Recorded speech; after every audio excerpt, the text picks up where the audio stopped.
When we remove ourselves and we start adhering to this scripture and start doing what we need to do for the things that are well-pleasing in God's eye, believe you me, as a single parent, you will see the manifestations come true. People, we need to get back to what I call the old-time religion. You know, we've glorified and we've taken and commercialized religion to the point where you don't even know what's what anymore.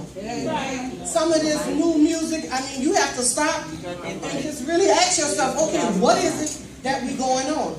And, you know, if people say, well, that's the times. Well, time changes, but the Word of God is constant. The Word of God is constant. You can't change it. You can't sugarcoat it. You can't doctor it up. It is what it is. And you can play with it if you want, but don't call me when you're doing it.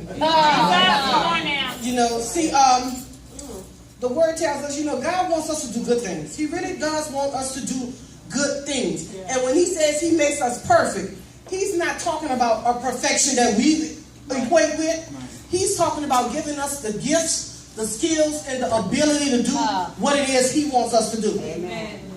All of us are not going to get the same perfection because we are created uniquely, and unique means that it's one of a kind. That means, you know, it's not a factor where in the assembly line when you're going down. What He gave me, He's not going to give it to the next person. And, you know, we need to realize that regardless of what we have, be it big or small, it does not matter to God. What matters to Him is how you use it to work for His kingdom. We need to learn to come together, put our pride and our feelings and all of this craziness aside, and come together and work for the greater cause. Because come Judgment Day, who cares? I don't know about you, but I'm not trying to be in hell lifting up my eyes saying, oh, if I had only. Nah. See, time is winding down, people. It's really winding down. You look at the news, you read the newspaper. I mean, this morning, I was sitting at First Lady Bishop-elect's house. I'm looking out the window, just meditating. And all of a sudden, I see two Hispanic guys walking from one way, two coming from another, and a fight breaks up. Next thing I know, 3-4 Annapolis police cars pull up. And I mean, they were fighting like it was in the backwoods, but they were on the sidewalk, and one young guy, he got hit, he didn't get up, so I don't know if they called the ambulance for him or not, but it was just like that in the blink of an eye. And you know, we have to get back to being parents. We have to get back to being proactive and not reactive. Not just in our life, but we have to get proactive for the Word of God. Amen. We have to stop waiting for something to happen to say, oh, when I'm going back to church, or oh, I'm going to do this here, or you know what? You don't wait till you lose a loved one, or till some hardship you go back to church. Don't get me wrong. It's better now than never. But while you still have your health, and God has created these perfect things in you, come on back to church. Or either come to church for the first time and start working for Him. And when you work for the kingdom and you try to do well-pleasing things in God's sight, be mindful. It's not about you. It's going to be some hurt feelings sometimes because we're dealing with the human nature. That's just what it is and who it is. That's right. Amen. But if we learn to put our feelings in our pocket and keep pressing forward, then you'll see some things come through in your life that you didn't even know God had for you. But a lot of times we don't get what we ask for because we tie them up. It's not that God is not hearing our prayers or He's ignoring us. A lot of times we block our own blessings. And then we walk around and want to blame everybody else. But you know, the late great Michael Jackson made 1,000,001 songs. But his favorite song to me was Man in the Mirror.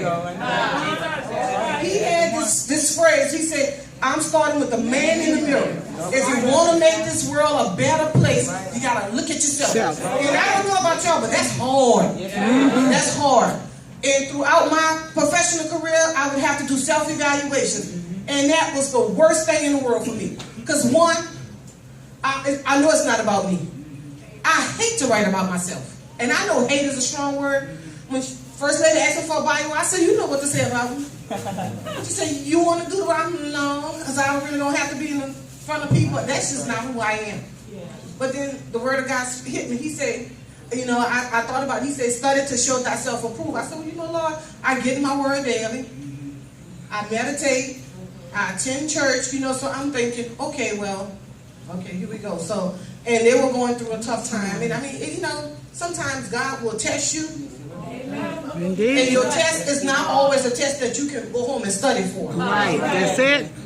So we know we need to be prepared at all times. And we need to realize that the good things that are working in us is not a direct result of what we do, how much education we get, or how much money we make. All of those things are a part of the perfection that God is working in us. But we need to learn to take our blessings, our educations, our skills, the money we make, and bring it to the kingdom. Put more back into the kingdom. Pour back into the community. You know, the Bible tells us in Psalms 51:5 that we are shaped in iniquity. You know, in this scripture, God, it says, behold, I was shaped in iniquity, and in sin did my mother conceive me. You know, in this scripture, David was crying out to God. He realized that his heart was unpure. And his conscience was starting to eat him. You know, you ever heard that saying, that conscience will convict you? Dave, when your conscience starts to convict you, that's when God is working in you. And some people say, oh, girl, don't let your conscience convict you. Well, you know what? Newsflash. Your conscience is not even about you. You don't even control your conscience. Because if you did, when you did something wrong, it wouldn't affect you. It might not affect you today or tomorrow, but it does. And the fact that it affects you is not you, it's God. Yes, yes. And you think you can go out here and do stuff wrong. You know, God, David realized that his mind and heart was insulting to God.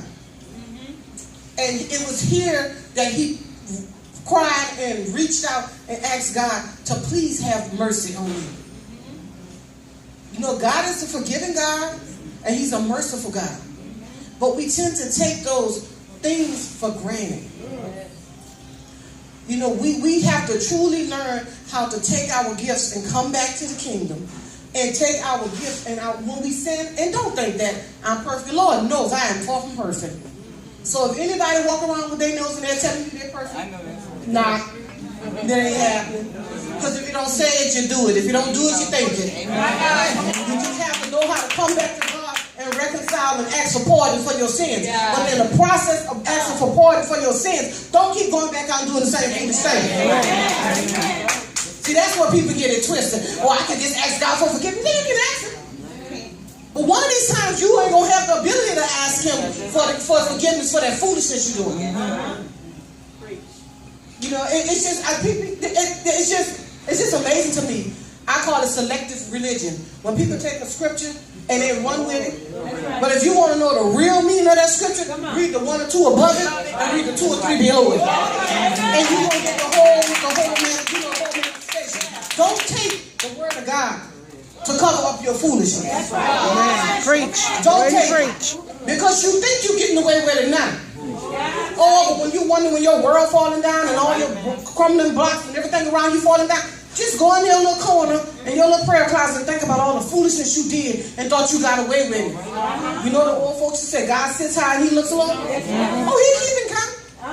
But he gonna let you go so far before he trip you up. He gonna let you go. And when you know what? And when he trip you up, see when you come about your mess, that's when you're gonna realize you should have been using your perfection for his will. To make him happy. Yes. Not for your own self-gratification.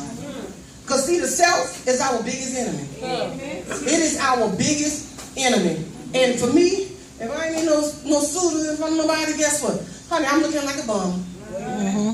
I mean, you know, it's just, I thank God for the education he gave me. Because guess what? He didn't have to give it to me. I could have been out of my mind, walking the street, no means to an end, had children I couldn't provide for, but God was good to me from a young age. Amen. Praise God.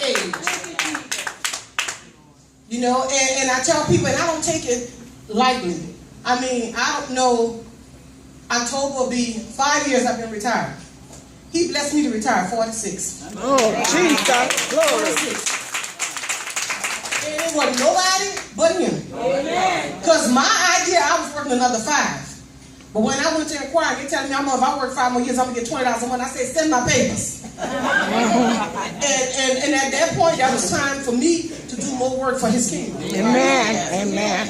You see, and I just realized that, we got so much confusion in the churches because we think it's all about us. But it's not. You see, God is not the author of confusion. If you think about the story in the Bible when the men fished all night and they threw their nets out and pull them back through their nets and pull them out and catch one fish, because their nets were dirty. So Jesus came on the scene and did what? Cleaned them up, threw them out, and they pulled them what? And overflow. Well, come on, sister. But he had to clean it up. See, that's the same thing with the church. God wants peace in your life, and He wants you to He wants a peace and spiritual filled church. But you can't have a peaceful church if you got a bunch of hell in you. You can't have it. And as a result, you bring that hell to the church, and then you come in there trying to destroy what's going on for God. And you know what? It only lasts for a little while. You might cause some problems. You might hurt some people's feelings. But when you look again, you on the outside looking in. Amen. Amen. I don't know about you. I know I can only imagine what it is to be on the outside of your family and have to look in when your family don't want to deal with you. Honey, that's a hurtful thing. But I can't imagine being on the outside, the will of God, trying to look in and say, God, please forgive me. Please let me back into your presence. And He's ignoring me. Because what you don't realize is nobody here has a heaven or a hell to put you in. You sign your own ticket. You sign your own ticket. And it's not that God, when He said He's making us perfect, it does not mean He's making us without fault or sin. It means He is giving us the tools that we need to do His will. Amen. If it's the gift of singing, that's your perfection to sing His word, to sing His glory. If it's the art of decorating or fundraising, that's your gift. He wants you to use it for the kingdom and do well with it, not just use your gift to make money. And it's gotten to the point that we don't want to do nothing, we ain't getting paid. What's in it for me? How much is paid? If I went back and collect a third of what I've done for people, I'll be a millionaire. And we're not going to talk about the money that was loaned out and they never paid back.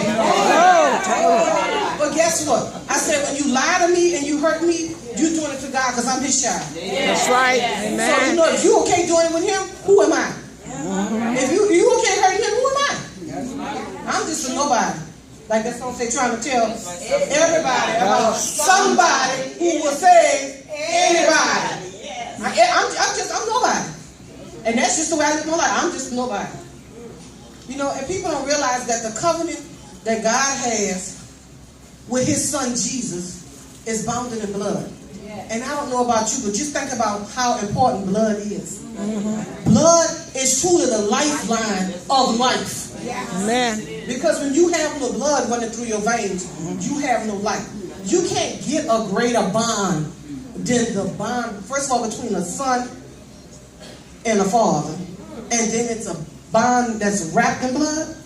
I don't know about you, but that's a great sacrifice. Amen. That is a great sacrifice